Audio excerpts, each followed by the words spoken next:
The second one of the fakie tricks that we're going to talk about that start off with fakie is the full cab.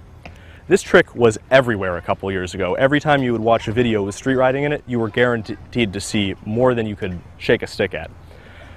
It's waned off a little bit in that regard, but at the same time, it's still a really fun trick, and it's definitely worth learning because, again, it's really a good building block trick, and it gives you a better idea of how to execute some of the other tricks that you might want to learn down the road.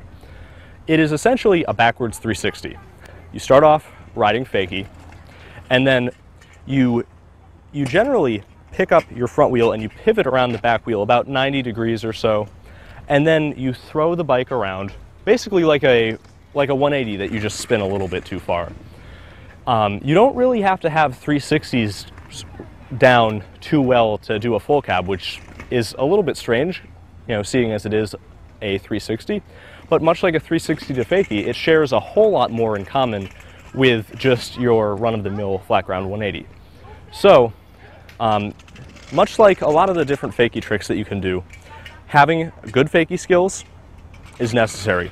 This one you're going to want a little bit more speed than some of the other fakie tricks, because having that little bit of extra speed will allow you to do a quick wrist flick to generate the spin as you're coming around backwards.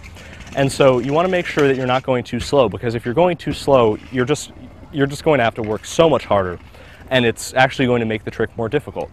So at the same time, you probably don't want to do it too fast, because you still want to be in control of the trick.